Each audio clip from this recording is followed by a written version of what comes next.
वक्रतुंड महाकाय कोटि सूर्य समप्रभ निर्विघ्नं कुरु मे देव सर्वकार्येषु सर्वदा। विनायकं गुरुं भानुं ब्रह्मा विष्णु महेश्वरः सरस्वती प्रणम्यादौ सर्वकार्यार्थसिद्धये। श्री राम राम रघुनंदन राम राम श्री राम राम भरता ग्रज राम राम श्री राम राम रणकर्कश राम राम श्री राम राम शरणं भव राम राम। सीतानाथ समारंभां रामायणाय च मध्यमाम् समदाचार्य पर्यन्तां वन्दे गुरु परम्पराम्। मौसम दीन दीन हेतु तुम समान रघुवीर आशा विचार रघुवंश मणि हरहु सब भव भीर। कान हिलार प्यार जिमि लोभे प्रेज में दाम तेमे रघुनाथ निरंतर प्रिय लागहु कहि राम। श्री राघवेंद्र सरकार की जय हो। तेरा बजरंग बली की जय हो। काशी विश्वनाथ भगवान की जय हो। कमरिया बाबा की जय हो। सभी क्षेत्र निवासियों की जय हो। सभी खजुरिया गांव वालों की जय हो। सबके माता पिता की जय हो। सदगुरुदेव भगवान की जय हो। उपस्थित समस्त वेदशील महानुभाव श्रोता बंधु माता सीता अनुसुईया सावित्री सुलोचना के प्रसिद्धों का अवलोकन करने वाली मेरे भारतवर्ष की समस्त मातृशक्तियां नन्हे मुन्हे बाल गोपाल एवं अंतरिक्ष में विद्यमान अखिल ब्रह्मांड नायक जगत नियंता जगदाधार पर ब्रह्म परमात्मा जिनकी सत्ता में सारा जगत निवास कर रहा है, ऐसे भगवान श्री हरि के चरणों में कोटि कोटि वंदन। और काशी पुष्कर मठ पीठाधीश्वर ब्रह्मलीन श्री गुरुदेव भगवान के चरणों में कोटि कोटि नमन। एवं आपके क्षेत्र नगर खगड़िया में जो श्रीमद् भागवत सप्ताह अभियान हो रहा है, इसका आज चतुर्थ दिवस है। और चतुर्थ दिवस की मध्याह्नकालीन वेला भारतीय हिंदू परिषद सनातन धर्म पांडाल सभी का हार्दिक स्वागत करती है। जो लोग आ चुके हैं प्रेम से बैठे, और जो लोग अभी तक नहीं आ पाए हैं शीघ्र आने का प्रयास करें। और रात्रि कालीन वेला में आप लोगों ने श्रवण किया था कि भीष्म बाबा की अंत्येष्टि क्रिया करके पांचों पांडव हस्तिनापुर वापस लौट के आए। अब सभी के अंदर वैराग्य समाहित है कि संसार में कोई भी अपना नहीं है। पांचों भाई सलाह करते हैं कि चलो जिस लिए मनुष्य का जन्म मिला है, अभेश बुलाएगा आए बोला बेश जब बताया है बेश 0 रखो क्यों खोल देते हो? बोले प्रेम से बोले गोविंद भगवान की। अपने मन का क्या करते हो? देश बिल्कुल 0 हाँ। पांचों पांडव विचार करते हैं कि चलो जिसलिए मानव का जन्म मिला है सारा जीवन व्यर्थ चला गया। अब भगवान का भजन किया जाए तो धर्मराज के मन में भाव गया कि राजकुमार परीक्षित जो है यह भी छोटा है, चलो इसे किसी को सौंप दिया जाए। देखो हस्तिनापुर का चक्रवर्ती सम्राट राजा युधिष्ठिर अपने पोता परीक्षित को बाल्यकाल अवस्था में लेकर के कहा गए मालूम? अपने कुल गुरु कृपाचार्य के पास। पांडवों के कुल गुरु कौन थे? कृपाचार्य। उनके पास ले गए और बोले गुरुदेव ये हस्तिनापुर का भविष्य मैं आपको सौंप रहा हूं, जैसी आपकी इच्छा हो वैसा करना। तो हम लोग तपस्या करने जा रहे हैं। इधर पांचों पांडव उत्तराखंड की तरफ चलने के लिए तैयार हुए और उधर गांधारी कुंती विदुर धृतराष्ट्र इन्होंने सोचा कि जब सब जा रहे हैं तो हम यहाँ करके क्या करें? देखो वैराग्य संकेत कर रहे हैं। अभी तक तो महाभारत कर रहे थे सब लोग, भाई भाई को मार रहा था, लेकिन आज सब कुछ त्याग के चल पड़े। भगवान का ध्यान करते हुए पांचों पांडव द्रौपदी उत्तराखंड की तरफ, गांधारी कुंती विदुर धृतराष्ट्र नैमिष की तरफ जा रहे। आइए आप लोग भी 2 बार बोले, उसके बाद कथा में प्रवेश किया जाए। भजो सीताराम राम भजो राधे श्याम श्याम, सीताराम राम भजो राधे श्याम श्याम, भजो सीताराम राम भजो राधे श्याम श्याम, सीताराम राम भजो राधे श्याम श्याम, भजे राम राम राम सीताराम राम राम, भज राम राम राम, भजे राम राम राम सीताराम राम राम, भज राम राम राम, भजो सीताराम राम भजो राधे श्याम श्याम, सीताराम राम भजो राधे श्याम श्याम।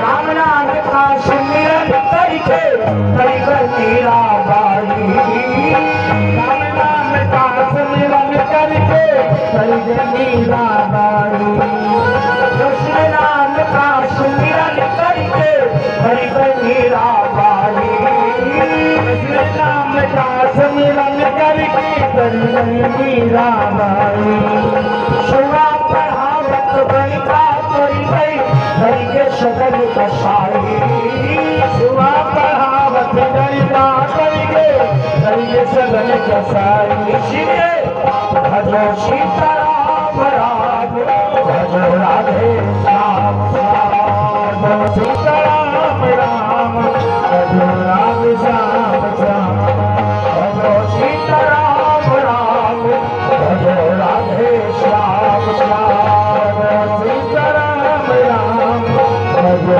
राधे श्याम श्याम। प्रेम शिव राघवेंद्र सरकार की जय हो, भागवत भगवान की जय हो। श्री सूत जी महाराज कहते हैं कि हे सोनक ऋषि, गांधारी कुंती विदुर धृतराष्ट्र नैमिष में तपस्या कर रहे हैं और पांचों पांडव द्रौपदी समेत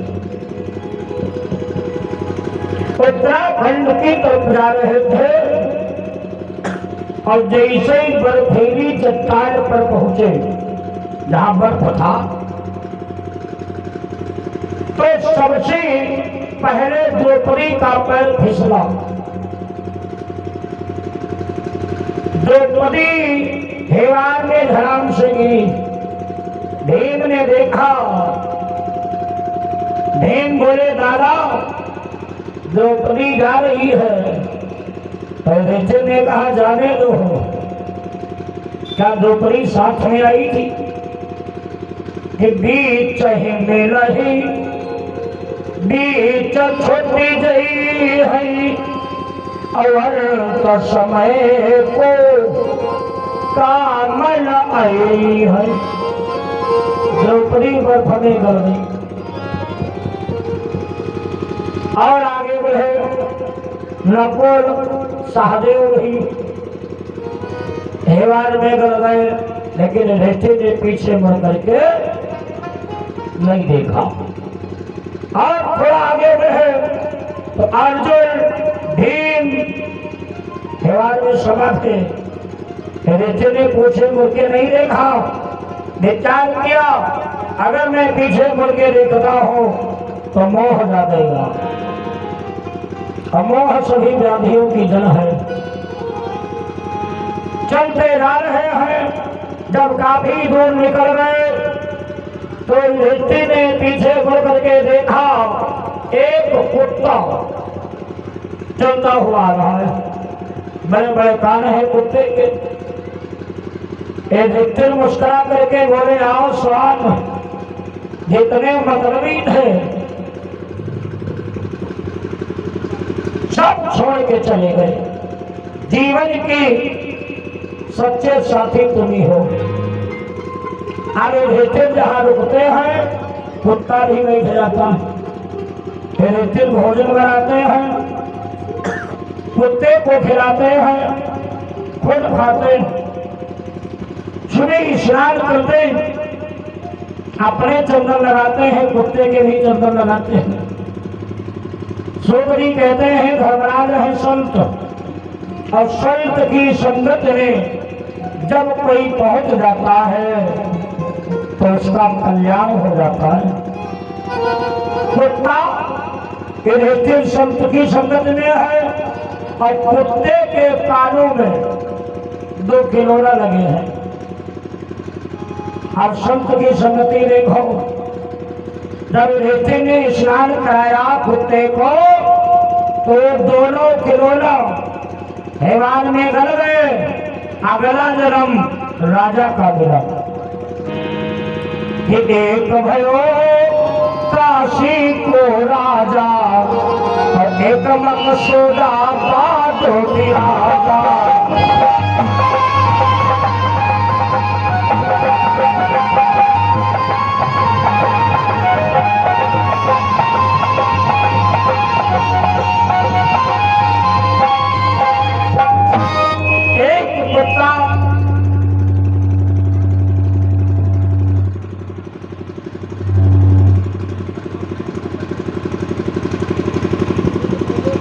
तुम सातों दरबार सुधर के हो जाएंगे।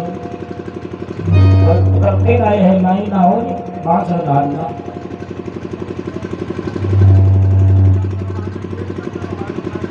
हर चीज का देश खोले पड़े है तो इसको संभालो ना। ऐसे हमारा सेठ भैया पता नहीं कैसे फंस के हो जाएगी। प्रेम से बोले गोविंद भगवान की। 1 किलोरा काशी नगरी का राजा बना। अगले जन्म में दूसरा मकसूदाबाद का राजा बना। चलते चलते धर्मराज युधिष्ठिर जब बादल की सीमा को पार किया तो भगवान के पार्षद विमान में करके आए और युधिष्ठिर से कहते हैं, विमान में बैठो, बैठो सुनो। धर्मराज बोले, सुनो, हमारे जीवन का सच्चा साथी है ये कुत्ता। पहले इस कुत्ते को बिठा लो तब मैं बैठूंगा। आइए, वो कुत्ता नहीं था, स्वयं धर्म युधिष्ठिर की परीक्षा लेने के लिए आया था। और जैसे ही कहा कुत्ते को बिठा दो, तो धर्म अपने भेष में आकर के युधिष्ठिर के हृदय में समाहित हो गया। धर्मराज युधिष्ठिर विमान में बैठ करके भगवान के धाम को प्रस्थान कर गए। यह सधरे तद भगवत प्रियायाम पांडव सुकानाम दिशो प्रभातम सरोपलम शैलम परेत्रम लभता हरो भक्ति मुपैति क्षेत्रम। सूत जी कहते जो इस कथा को श्रवण करता है उसे वैकुंठ की प्राप्ति होती है। इधर ऋषित परम धाम को चले गए। अब आइए जरा हस्तिनापुर का ध्यान दीजिए। जब राजकुमार परीक्षित का लालन पालन करके भाई परीक्षित जवान हुए। हम तो कहते हैं ब्राह्मण के पहले भी ब्राह्मण ईमानदार थे, आवाज के भी ब्राह्मण ईमानदार है। जो भैया वाजिबल है उनकी बात कर रहा हूँ, थोड़ी के तो नहीं तो विचार करो। 1 साल का बच्चा जिसे 100 करो 100 विवाह खेती वही के नाव हो, पूरी राज्य का मालिक हो तो क्या दोबारा राज्य पाएगा? छोटे पर बयान डरवाए जब उठा लगवा है। हाँ सीताराम, लेकिन धन्य है गुरु कृपाचार्य, पालन पोषण किया। परीक्षित जी जवान हुए, उनका विवाह किया। विवाह करने के बाद गुरु कृपाचार्य जी ने कहा बेटा तुम गृहस्थ बने हो, कुछ दिन का गृहस्थी का जीवन यापन करो, और जब हम बताएंगे तब आगे का कार्य करना। अच्छा, राजा परीक्षित जी ने कितने दिन गृहस्थी का भोग किया मालूम? 4 पुत्र हो गए। सबसे बड़ा बेटा है जन्मेजय, और 4 बेटा जवान हो गए। जब 4 बेटा जवान हो गए तब गुरु कृपाचार्य जी ने परीक्षित को बुलाया और कहा बेटा एक काम करो, तुम राजा हो, राजा का मेन धर्म है जैसे प्रजा का कल्याण हो। और थोड़ा दूर बैठा दो, या तो आप रोजो बना लो कोई ठीक हो, जब उनका सिर कह दे, ऐसे काम नहीं चलेगा। चौथा दिन है। हेलो, प्रेम से बोले गोविंद भगवान की। राजा परीक्षित को बुलाया, कहा राजन तुम अश्वमेध यज्ञ करो। गुरु कृपाचार्य जी ने राजा परीक्षित के हाथों से अश्वमेध यज्ञ करवाया, और 1-2 नहीं 3 अश्वमेध यज्ञ। जिस यज्ञ में देवता स्वयं अपने रूप में आकर के आहुतियां स्वीकार की, और जब यज्ञ संपन्न हो गए तब गुरु ने आदेश दिया, जाओ बेटा अब धरती पर भ्रमण करो, देखो तुम्हारे राज्य में कोई दुखी तो नहीं है। तो राजा वही है जिसकी भैया प्रजा में दुखी हो, और नहीं तो चंद्रचूड़ामणि बाबा ने लिखा है जिस राजा की प्रजा दुखी है वो राजा सीधे कहा जाता है मालूम नरक के चासो राज प्रियो प्रजा दुखाई, चासो राज प्रियो प्रजा दुखाई, चासो राज प्रियो प्रजा दुखाई, चासो राज प्रियो प्रजा दुखाई, चासो राज प्रियो प्रजा दुखाई, चासो राज प्रियो प्रजा दुखाई, शराब आवासी नरक अधिकारी, नरक आवासी नरक अधिकारी।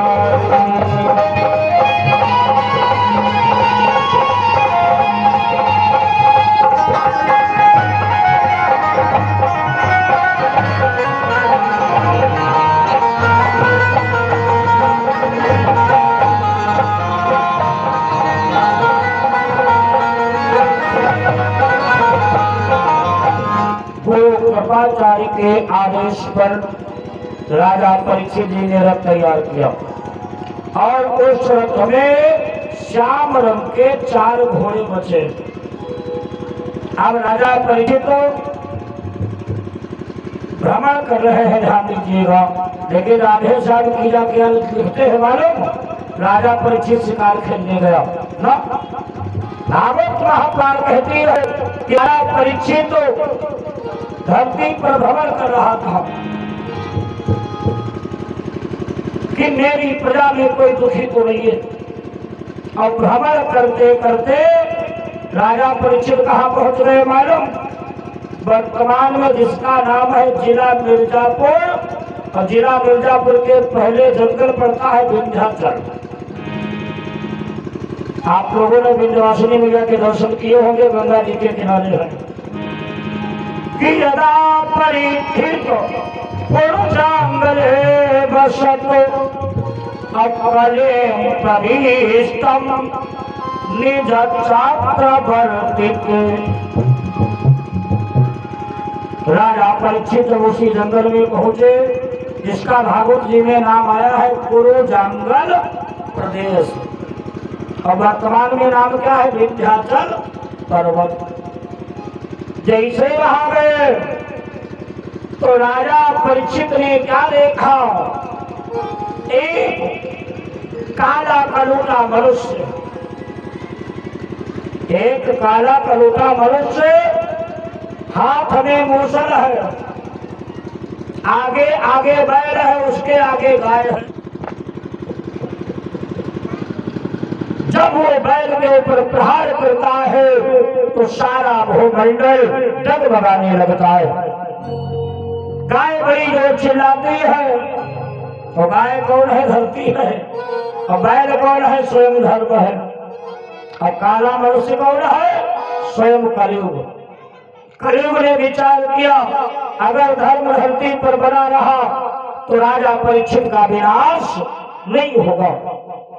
और भैया धर्मात्मा राजा को मारने के लिए बड़ी ताकत लगती है, इसलिए कलयुग ने धर्म पे प्रहार किया। गाय चिल्लाई अगर कोई धरती पर बलवान योद्धा है तो मेरी रक्षा करो कि परमहर्षलत वीर जो होई रक्षा करई आज अब सोई।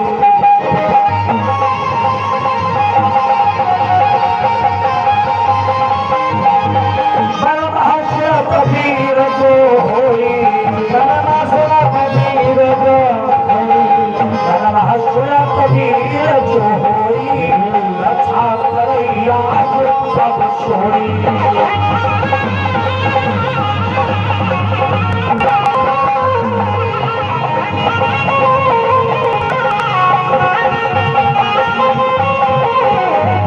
जैसे गाय ने आवाज लगाई तो राजा परीक्षित जी ने सुना, विचार किया मेरी राज्य में भाई 3 अश्वमेध यज्ञ करने के बाद अब फिर भी कोई रो रहा है, देखना चाहिए कौन है। तो राजा परीक्षित जी ने रथ खड़ा कर दिया। तो जैसे रथ खड़ा किया तो एक गाय, भाषा कौन है? मनुष्य की। राजा परीक्षित समझ गए ये गाय नहीं हो सकती है, अगर गाय है तो मनुष्य की भाषा कहां से आई? राजा परीक्षित जी ने प्रणाम किया, मैया ठहरो। तब तक क्या देखा? पीछे एक बैल धमकता रहा है, उसके पीछे वही काला कलूटा मनुष्य बैल के ऊपर प्रहार करता है कि जब उसका मौसल चलता है तो भूमंडल हिल जाता है। जहां परीक्षित जी ने आक्रमण करते देखा तो इन्हें क्रोध आ गया। तो बात ही सत्य है, अगर सच्चा क्षत्रिय ब्राह्मण है तो क्या अपनी आंखों के सामने भैया गाय को मरता देखेगा?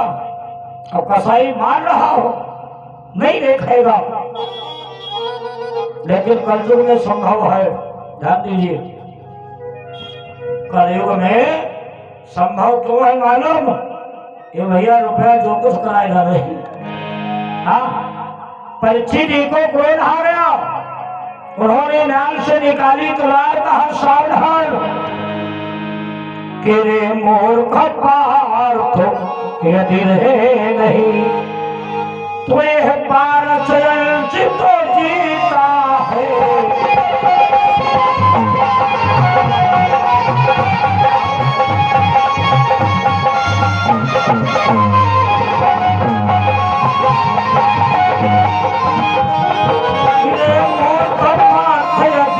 रहे नहीं ये पार तो जीता है। अब क्या समझ लिया इतनी जल्दी, समझ लिया इतनी जल्दी, क्या समझ लिया इतनी जल्दी, भारत का जमाना बीता है।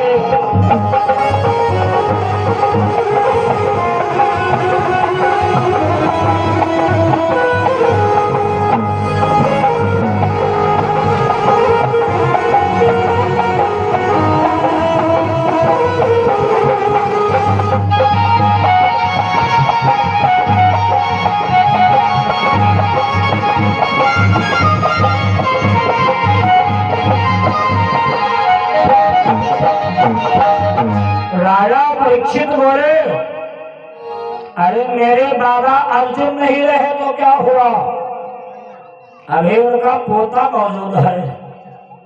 अगर अब की बात तुमने बैल के ऊपर प्रहार किया तो मैं तेरा वध कर दूंगा। जैसे परीक्षित जी ने तलवार निकाली तो कलयुग सर झुका के खड़ा हो गया। कलयुग कहता है, राजन आप राजा हो, मारने का पूरा अधिकार है, लेकिन एक काम करो। कलयुग बोला, मैं 4 भाई हूं, सतयुग, त्रेता, द्वापर और मेरा नाम है कलयुग। मैं सबसे छोटा हूं, मेरा 5वां भाई बना करके तैयार कर दो, फिर मेरी हत्या कर दो। तो राजा परीक्षित कहते हैं, क्षमा करना, मैं बना नहीं सकता हूं। तो कलयुग ने कहा, जब तुम बना नहीं सकते हो तो मारने का भी अधिकार नहीं है। राजा परीक्षित ने कहा, मेरी राज्य से निकल जाओ। कलयुग ने कहा, यह भी संभव है, भाई शासन मेरा है, तुम्हारा शासन जाने वाला है। बात रहने की कि जब तक तुम राजा रहोगे मैं तुम्हारे सामने नहीं आऊंगा, मुझे रहने के लिए कोई स्थान दे दो। तो राजा परीक्षित बोले, जाओ जहां पर जुआ खेला जा रहा हो वहां निवास करो, जहां पे भैया वैश्याएं रहती हो नाचने वाली वहां निवास करो, जहां पर चोरी की जाती हो वहां निवास करो, जहां पर चुगलखोर रहते हो वहां निवास करो, और जहां मदिरा पी जा रही हो वहां निवास करो। कलयुग ठहाका मार के हंसा का, वाह, धरती पर जितने खराब स्थान थे वो आपने मुझे दे दिए, अरे एक आधा कोई बढ़िया स्थान दे दो। तो सूत जी कहते हैं, जल्दबाजी में काम बिगड़ जाता है। अरे राजा परीक्षित ने जल्दबाजी क्यों की मालूम, इनके अंदर क्रोध भरा है। भाई गाय बैल को मार रहे हो, क्रोध तो आएगा ही। तो परीक्षित के मुंह से निकल गया कि जहां पर सोना निवास करता हो वहां निवास करो। कलयुग ने निगाह उठाए के देखा, परीक्षित के शीश पे मुकुट काहे का है, सोने का। कलयुग को मौका मिल गया, वहां से गायब हुआ और जा करके परीक्षित के मुकुट में समाहित हो गया। तो जैसे भैया शीश पर बैठा तो कलयुग ठहाका मार के हंसा, परीक्षित तुम हमें क्या भगाओगे, अब अपने को बचा करके दिखाओ। लेकिन एक ध्यान रखना, धर्म करने वाले व्यक्ति को मारने के लिए बड़ी बुद्धिमानी की आवश्यकता है। कलयुग ने सोचा ये परीक्षित ऐसे तो मरेगा नहीं, मैं भी नहीं मार पाऊंगा। और चंद्र चूड़ामणि बाबा लिखते हैं, जिसे भोले बाबा का त्रिशूल न मार सके, ब्रह्मा जी का ब्रह्मास्त्र न मार सके, भगवान विष्णु का चक्र न मार सके, यहाँ तक कि यमराज का दंड भी जिसकी हत्या न कर सके, उसे कौन मार सकता है मालूम? जिसका नाम है विप्र, कि जो इनकर मारा नहीं मरी, विप्र साप पावक सोई।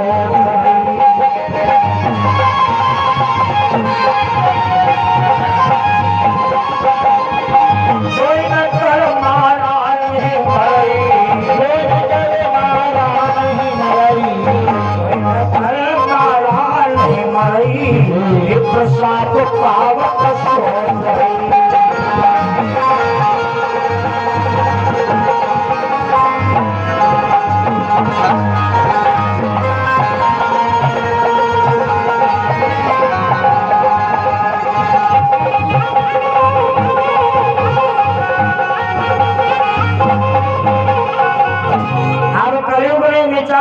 चलो पता लगाया जाए कि धरती पर ऐसा विप्र है कौन।